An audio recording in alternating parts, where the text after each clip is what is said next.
शादी के बाद मेरी हर हफ्ते अपने भाई के घर जाती। हमारे घर वाले उसे जाने से मना करते, पर वो किसी की ना सुनती। एक दिन मैं भी चुपके से उसके पीछे उसके मैके चला गया। नौकरानी ने जब दरवाजा खोला तो मैं चुप कर उसके भाई के कमरे में झांका तो मेरी चीख निकल गई, क्योंकि मेरी पत्नी तो मेरी शादी जिस लड़की से हुई थी वह बहुत ही खूबसूरत थी। यह रिश्ता बहुत जल्दबाजी में हुआ था, इसलिए हम लड़की के घर वालों के बारे में ज्यादा जांच पड़ताल नहीं कर पाए। बस हमें इतना पता था कि लड़की के माँ बाप नहीं है, बस उसका एक भाई और बहुत शादीशुदा है। लड़की देखने में अच्छी और पढ़ी लिखी थी, इसलिए हमारी शादी रोशनी से तय करवा दी थी। कुछ दिन बाद मेरी और रोशनी की शादी बड़े धूमधाम से हुई। रोशनी दुल्हन बनकर हमारे घर आई। रोशनी बहुत अच्छी थी, उसने आते ही हमारा पूरा घर संभाल लिया। मेरे माँ बाप भी बहुत इज्जत करते और मेरा भी बहुत ख्याल करती। हम सब रोशनी से बहुत खुश थे, लेकिन हमसे एक अजीज आदत थी कि कुछ भी हो जाए वो हर हफ्ते अपने मैके जरूर जाती थी। शादी के शुरू दिनों में हम लोगों ने इस बात पर ज्यादा ध्यान नहीं दिया, क्योंकि शादी करके नए घर में जाना, एक नए रिश्ते में बांधना किसी भी लड़की के लिए मुश्किल होता है। लेकिन शादी के 3-4 महीने बाद भी उसकी वही रूटीन रही तो मुझे अजीब लगने लगा। चाहे वो कितनी बीमार हो, चाहे घर में कोई मेहमान आया हो, वो अपने मैके हर हफ्ते जाती जरूर थी।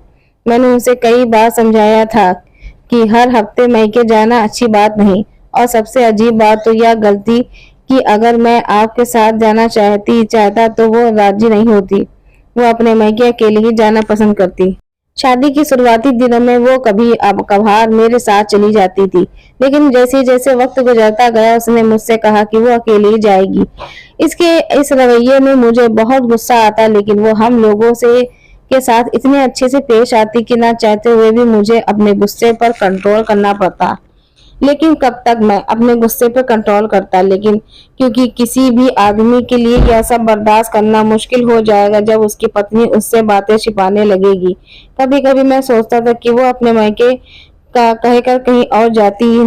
ये सारी बातें मेरे दिल में उथल मचा के रख दी थी। फिर मैंने सोच लिया कि इस हफ्ते जब वो अपने भाई के घर जाएगी तो मैं भी उसके पीछे पीछे जरूर जाऊंगा और जाकर देखूंगा कि आखिर वो करती क्या है। एक दिन उसे जाना था, उसने सुबह ही बता दिया कि आज मुझे जाना है। अब चूंकि वो किसी के रोकने पर रुकने वाली तो नहीं थी, इसलिए मैंने जाने की इजाजत दे दी और मैं ऑफिस के लिए निकल गया। लेकिन ऑफिस जाने के बजाय मैं एक जाने वाले की दुकान पर जाकर बैठ गया। मैंने देखा मेरे ऑफिस जाने की कुछ देर बाद वो घर से निकली और ऑटो रिक्शा में बैठकर चली गई। मैंने अपने दोस्त का मोटरसाइकिल लिया और उसी का हेलमेट पहन लिया ताकि वो पहचान न सके, और उसी ऑटो रिक्शा का पीछा करने लगा। जब रिक्शा जाकर उसके भाई के घर के सामने रुका तो मेरा पहला शक तो खत्म हो गया कि वो अपने भाई के घर ही जाती है। वो घर के अंदर चली गई और मैं बाहर खड़े होकर सोच रहा था कि मुझे इसके पीछे जाना चाहिए या नहीं। अगर मैं अंदर गया और उसके भाई और भाभी ने यह पूछ लिया कि तुम इस तरह रोशनी के पीछे क्यों आए हो, अगर आना ही था तो रोशनी के साथ आते, तो मैं इस बात का क्या जवाब दूंगा। बहुत देर तक मैं इसी बारे में सोचता रहा। आखिर बहुत कुछ सोचने विचारने के बाद मैंने उसके भाई का दरवाजा बजा ही दिया। सोचा जो होगा देखा जाएगा। उसकी नौकरानी ने दरवाजा खोला और दरवाजे पर मुझे देखकर हैरान हो गई। मैंने उससे पूछा कि घर पर कौन कौन है, तो उसने कहा उसकी पत्नी, और मैंने कहा भैया और भाभी नहीं है, तो उसने कहा नहीं, वो मुझे कहीं वहीं से वापस भेजना चाहती थी, लेकिन मैं उसे सामने से हटाकर अंदर चला गया। वो नौकरानी थी इसलिए मुझे मना नहीं कर पाई। मैं जैसे ही अंदर गया तो मुझे एक कमरे से बातें की आवाज आ रही थी और वो आवाज मेरी पत्नी रोशनी की थी। जैसे ही मैं जरा सा दरवाजा खोला का अंदर झांका तो अंदर से मंजर ने मुझे हिलाकर रख दिया। यह सब देखकर मुझे अपनी आंखों पर यकीन नहीं हो रहा था कि यह मेरी पत्नी इतना भी गिर सकती है। यह सब देखने के बाद मैंने उल्टे कदमों वापस आ गया और नौकरानी को सख्ती से मना किया कि तुम मेरे यहाँ आने की खबर किसी को नहीं बताओगी। नौकरानी भी घबरा गई हुई थी। उसने कहा क्या हुआ साहब। मैंने कहा कुछ नहीं, बस मैंने जैसे ही कहा था तुम वैसे ही करना, नहीं तो मुझसे बुरा कोई नहीं होगा। मैं वहां से सीधा घर वापस आ गया और अपने काम को कमरे में बंद करके सोचने लगा कि आखिर मुझसे क्या कमी है कि मेरी पत्नी इस हद तक गिर गई। बल्कि जो शक था वो यकीन में बदल गया। मैंने किसी से इस बारे में बात नहीं की। शाम को मेरी पत्नी वापस आ गई और वह बिल्कुल नॉर्मल थी, बल्कि वो तो आज हर रोज से ज्यादा खुश नजर आ रही थी। लेकिन मेरी आंखों के सामने वो मंजर नहीं हट रहा था, इसलिए मुझे उससे बात करने का दिल नहीं कर रहा था। मैंने तबीयत खराब होने का बहाना बनाया और बिस्तर पर लेट गया। वो मेरे आगे पीछे फिरती रही, लेकिन अब मुझे कुछ अच्छा नहीं लग रहा था और उसका इस तरह मेरे और मेरे घर वालों का ख्याल रखना अब ढोंग नजर आने लगा था। कभी कभी मेरे मन में आता था कि शायद उसकी शादी मुझसे जबरदस्ती करवाई गई है, मैं इसे छोड़ दूं और वो इस जिंदगी से आजाद होकर अपनी दुनिया में खुश हो जाए। फिर सोचता था कि न कहीं सच्चाई को पता चले कि आखिर इसने ऐसा क्यों किया।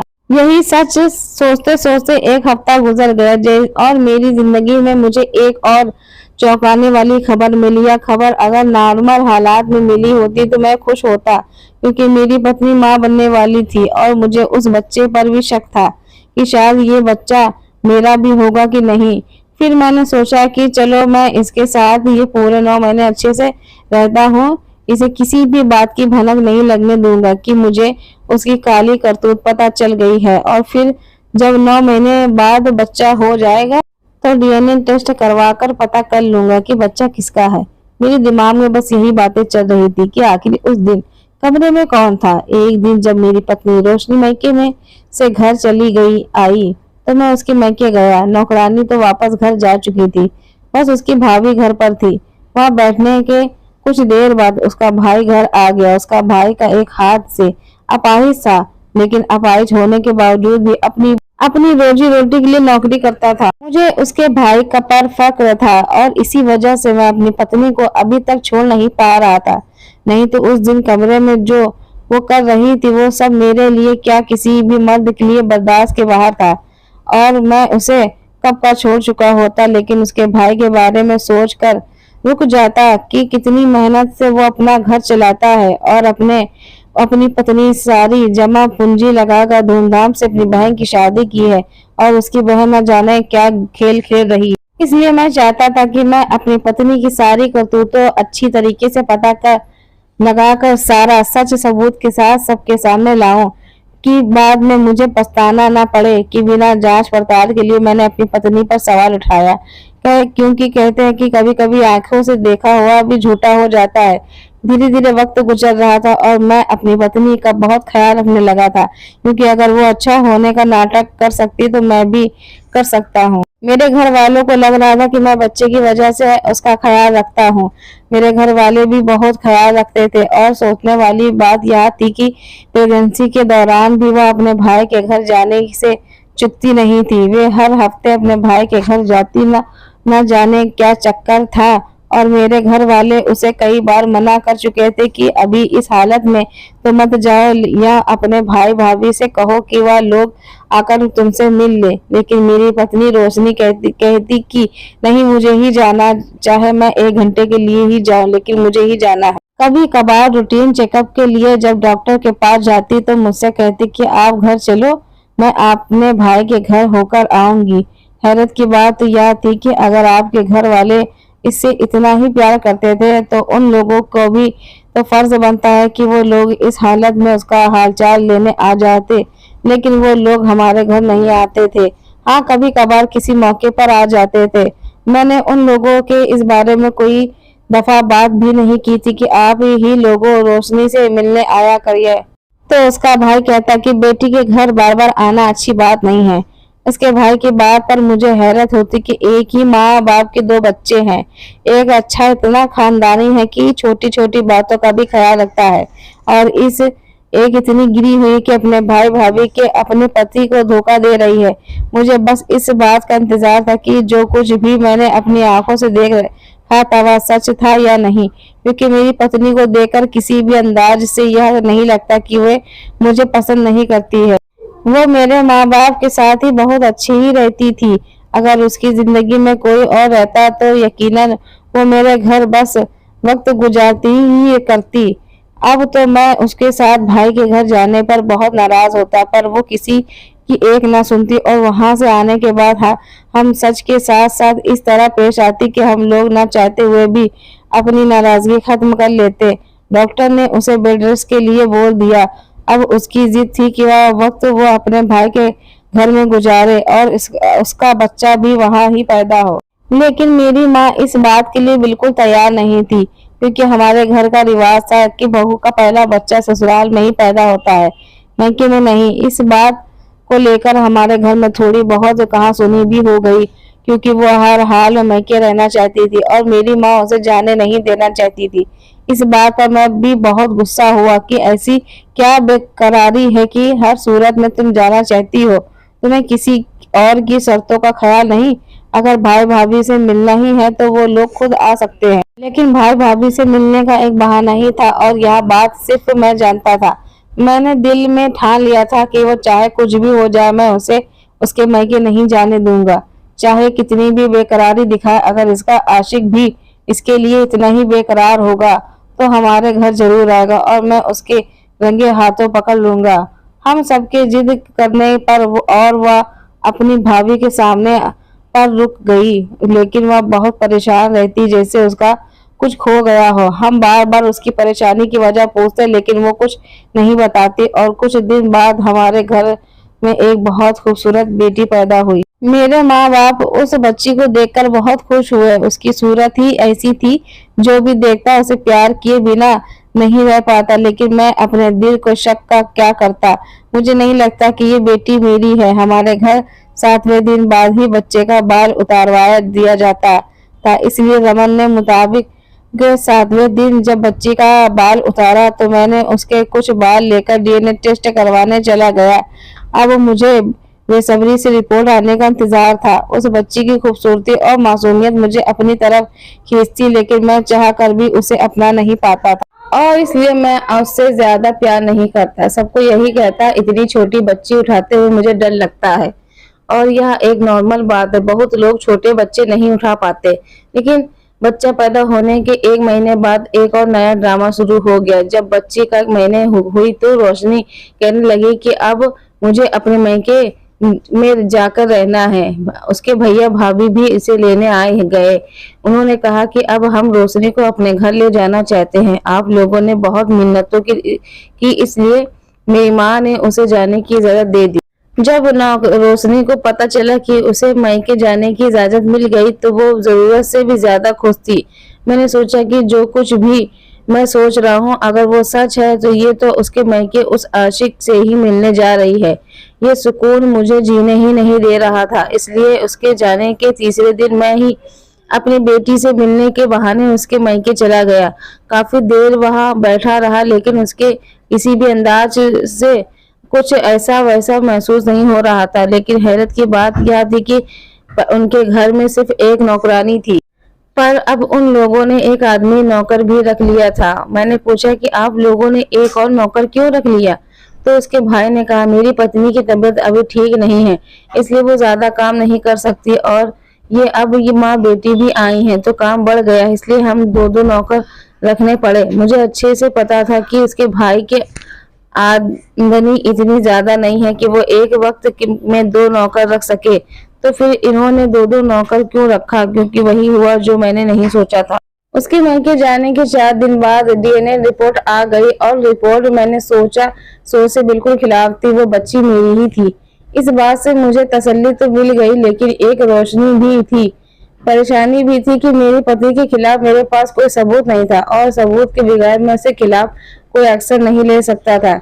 लेकिन उसने मेरे माँ बाप की सेवा करके उन्हें अपना बना लिया था। अगर गलती से भी मैं उसे डांट देता तो मेरे माँ बाप मुझे ही गलत ठहराते और जब उन्हें पता चला कि मैं उस पर इतना गलत इल्जाम लगा रहा हूँ तो वो मेरी बातों पर कभी यकीन नहीं करेंगे। इसलिए मैं मजबूर था और इसी सोच में था कि ऐसी कौन सी सबूत मेरे हाथ लगे कि दूध का दूध और पानी का पानी हो जाए। क्योंकि बच्ची मेरी थी, इसलिए मैं अपनी बच्ची से मिलने जाया करता था। लेकिन हैरत की बात यह थी कि वह मेरी पत्नी अब के मायके गई थी। उसके घर पर जो मर्द नौकर था अब मुझे नहीं दिखता। मैंने इस बारे में जब अपने साले से पूछा तो उसने कहा कि वो नौकर बहुत कमजोर था, कोई भी काम ढंग से नहीं कर सकता, इसलिए हमने उसे निकाल दिया। और वैसे भी मेरी पत्नी की तबीयत तो पहले ही बेहतर है, अब वो घर के काम कर सकती है, इसलिए अब एक ही नौकरानी से हमारा गुजारा हो जाएगा। बात हो गई थी, लेकिन मुझे चैन नहीं था। मुझे लगता था कि वो नौकर ही मेरी पत्नी का आशिक था। लेकिन हैरत की बात यह थी कि मैं अभी तक अपनी पत्नी के खिलाफ कोई भी सबूत नहीं जुटा पाया था, जिससे मैं अभी उसे गलती साबित कर सकूं। उस अपने मायके रहने के कुछ दिन बाद रोशनी हमारे घर आ गई। उसकी रूटीन वही थी। वो घर के सारे काम बहुत अच्छे से करती और किसी को शिकायत का मौका नहीं देती। मेरी और मेरी बेटी की जरूरत का ख्याल भी रखती। लेकिन हर हफ्ते भाई के घर जाने का सिलसिला उसका अभी भी जारी था। आखिर मेरे सब्र का पैमाना टूट गया और एक दिन मैं उसके जाने के कुछ देर बाद उसके पीछे बिना बताए उसके मायके चला गया। जब मैं गया तो उसकी भाभी घर पर थी। मैंने उनसे रोशनी के बारे में पूछा तो उनके चेहरे के तासुर तार उड़ गए और वो परेशान हो गई और बात इधर उधर करने लगी जैसे वो कुछ छुपा रही हो। थोड़ी देर बाद मुझे उसी कमरे से अपनी रोशनी की आवाज सुनाई दी, जिस कमरे में कुछ दिन पहले मैं उसे उस हालत में देखा था। मैं उस कमरे की तरफ बढ़ा, लेकिन उसकी भाभी मेरे सामने आ गई। उन्होंने मुझे उस कमरे में जाने से रोकते हुए कहा कि आप इधर जा रहे हो। वो अपनी बेटी से बातें कर रही है, लेकिन मेरी बेटी मुझे उस कमरे की तरफ सोई हुई नजर आ गई। मैंने उन्हें आगे से हटाया और सीधा उस कमरे में चला गया। मेरे दिमाग में तो वही बातें चल रही थी कि लेकिन इस बार जो मैंने देखा आंखों से, वो मैंने सोचा भी नहीं सकता था। मेरी पत्नी एक बेड के पास लगकर बैठी थी और बेड पर एक 22 साल का नौजवान लड़का बैठा हुआ था, जो देखने में बहुत खूबसूरत था। मेरी पत्नी उससे बातें कर रही थी, लेकिन वो उसकी बात का कोई जवाब नहीं दे रहा था। मुझे अचानक सामने देखकर रोशनी के चेहरे की हवाइयां उड़ गई। मैंने रोशनी से पूछा, कौन है? वो बिल्कुल खामोश हो गए, जैसे वो कुछ बताना ही नहीं चाहती हो। मैंने उस लड़के से भी पूछा, तुम कौन हो? लेकिन वो सिर्फ मुझे देखते ही जा रहा था। तभी वहां उसकी भाभी भी आ गई। उन्होंने कहा, अगर आप इस राज से वाकिफ हो गए हैं तो बैठिए, हम आपको सारी सच्चाई बताते हैं। थोड़ी देर में उसका भाई भी आ गया। उन्होंने बताया कि वो लड़का जिसको अपने कमरे में देखा, वो हमारा छोटा भाई है और वह बचपन से ही अपाहिज है। वह चल फिर नहीं सकता कि दिमागी तौर पर उसका दिमाग हम लोगों की अपेक्षा से बहुत छोटा है, इसलिए वह घर में कुछ ही लोगों को ही पहचानता है। हम अगर लोगों के अलावा कोई दूसरा उसके पास जाए तो वो शोर मचाता है। और मैं एक ही हाथ के से अपाहिज हूँ, लेकिन सुबह शाम पैम्पर चेंज करता हूँ। मेरी पत्नी और नौकरानी उसका बहुत ख्याल रखती है, जो उसके खिलाते पिलाने और लेकिन कपड़े बदलने की जिम्मेदारी शुरू से ही मेरी माँ ने उठाई थी। उसके बाद मेरी बहन रोशनी ने उठाई थी। वह काफी बड़ा है, मैं उसे एक बाजू से उठा नहीं सकता। उसके कपड़े बदलने के लिए मुमकिन है और हमारी बहन रोशनी ही उसके कपड़े बदलती है।